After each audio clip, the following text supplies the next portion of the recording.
मैंने कहा स्पीकर से, मैंने जाके कहा स्पीकर सर, पार्लियामेंट का नियम है कि अगर किसी मेंबर पर कोई एक्यूजेशन लगाता है तो उस मेंबर को जवाब देने का हक होता है। मैंने एक चिट्ठी लिखी, उस चिट्ठी का जवाब नहीं आया, उस चिट्ठी का जवाब नहीं आया। फिर मैं स्पीकर के चैम्बर में गया, मैंने स्पीकर सर से कहा, स्पीकर सर ये कानून है, ये रूल है, इन्होंने झूठा आरोप लगाया है, मुझे आप बोलने क्यों नहीं दे रहे हैं? स्पीकर सर मुस्कुराते हैं।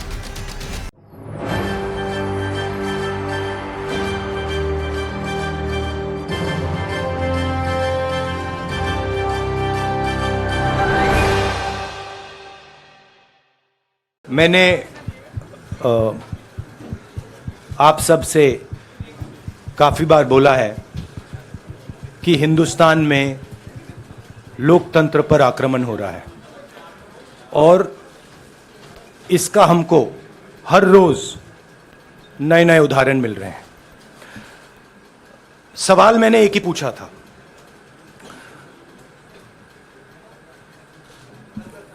फाउंडेशन पे जाता हूं, अदानी जी की शेल कंपनीज हैं,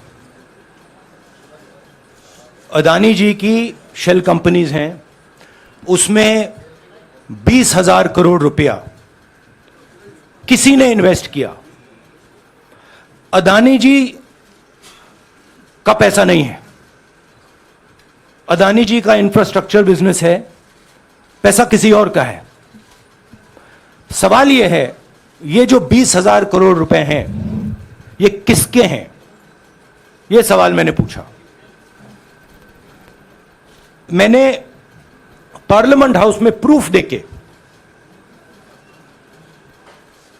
जो मीडिया रिपोर्ट से मैंने निकाला, अदानी जी और नरेंद्र मोदी जी के रिश्ते के बारे में डिटेल में बोला। रिश्ता नया नहीं है, रिश्ता पुराना है। जब नरेंद्र मोदी जी गुजरात के सीएम बने थे तब से रिश्ता है और उसके बहुत सारे पब्लिक प्रूफ्स हैं। हवाई जहाज में मैंने फोटो दिखाई, नरेंद्र मोदी जी बड़े कंफर्ट में बैठे हुए थे अपने दोस्त, अपने मित्र के साथ, पार्लियामेंट में मैंने दिखाई। यह सवाल मैंने पूछा। फिर मेरी स्पीच को एक्सपंज किया गया। मैंने स्पीकर को डिटेल चिट्ठी लिखी, पॉइंट बाय पॉइंट, कि मैंने कहा कि एयरपोर्ट्स अदानी जी को रूल बदल के दिए गए हैं, ये लीजिए रूल की कॉपी जिसको बदला गया है। चिट्ठी लिखी, कोई फर्क नहीं पड़ा। फिर मेरे बारे में मंत्रियों ने पार्लियामेंट में झूठ बोला कि मैंने विदेशी ताकतों से मदद मांगी। मैंने ऐसी कोई बात नहीं की है। मैंने कहा स्पीकर से, मैंने जाके कहा स्पीकर सर, पार्लियामेंट का नियम है कि अगर किसी मेंबर पर कोई एक्यूजेशन लगाता है तो उस मेंबर को जवाब देने का हक होता है। मैंने एक चिट्ठी लिखी, उस चिट्ठी का जवाब नहीं आया। दूसरी चिट्ठी लिखी, उस चिट्ठी का जवाब नहीं आया। फिर मैं स्पीकर के चैम्बर में गया, मैंने स्पीकर सर से कहा, स्पीकर सर ये कानून है, ये रूल है, इन्होंने झूठा आरोप लगाया है, मुझे आप बोलने क्यों नहीं दे रहे हैं? स्पीकर सर मुस्कुराते हैं, कहते मैं नहीं कर सकता। और फिर उसके बाद आपने सबने देखा क्या हुआ। सवाल पूछना मैं बंद नहीं करूंगा। नरेंद्र मोदी जी का अदानी के साथ क्या रिश्ता है और 20,000 करोड़ रुपए किसके हैं, मैं पूछता जाऊंगा। मुझे कोई डर नहीं लगता इन लोगों से। और अगर ये सोचें कि मुझे डिस्क्वालीफाई करके धमका के, जेल में डाल के मुझे बंद कर सकते नहीं, मेरी वो हिस्ट्री नहीं है। मैं हिंदुस्तान के लोकतंत्र के लिए लड़ रहा हूं और मैं हिंदुस्तान के लोकतंत्र के लिए लड़ता रहूंगा, किसी चीज से नहीं डरता हूं, यह सच्चाई है।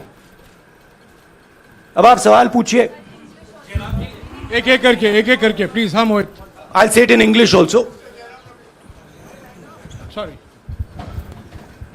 I'll say it in English also. The question begins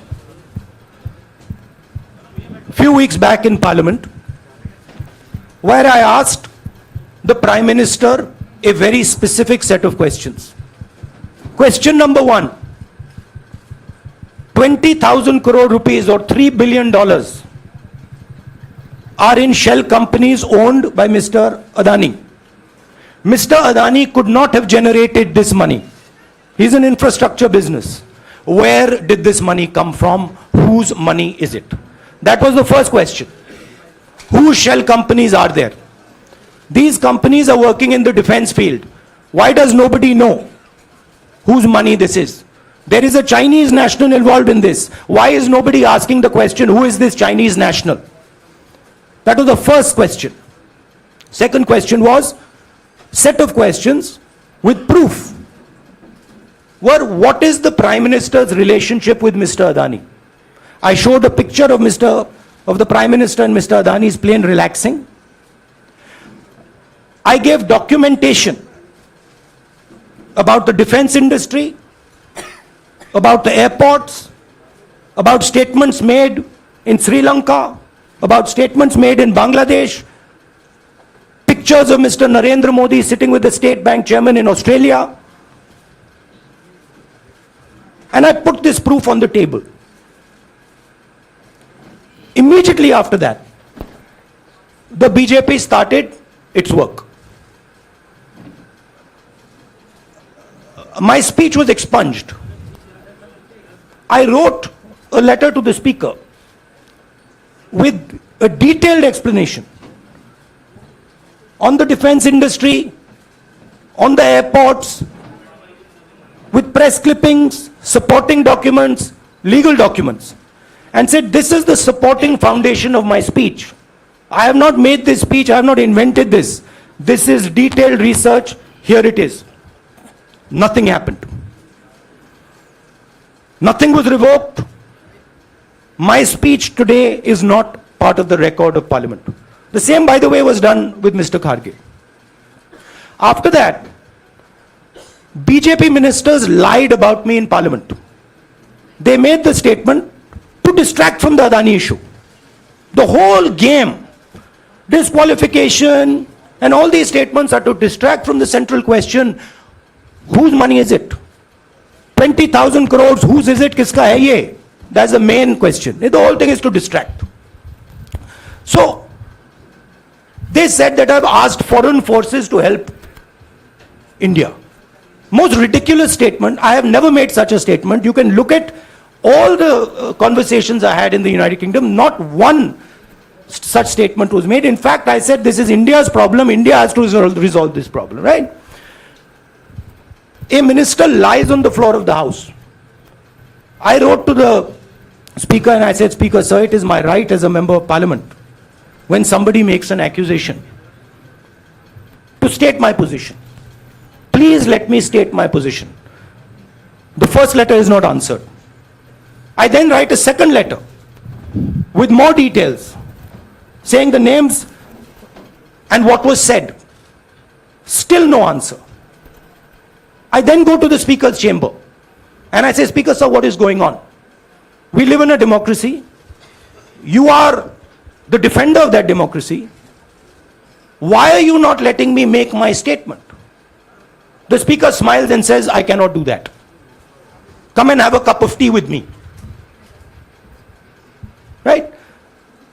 So this is the whole drama that is being orchestrated to defend the Prime Minister from the simple question, whose 20,000 crore rupees, whose $3 billion went to Mr. Adani shell companies? हाँ जी मोहित, एक minute. सबको मौका मिलेगा। राहुल जी, मोहित दुबे हूं मैं। मेरा सवाल यह है कि आप शहीदों By the way, sorry, I just need to finish that.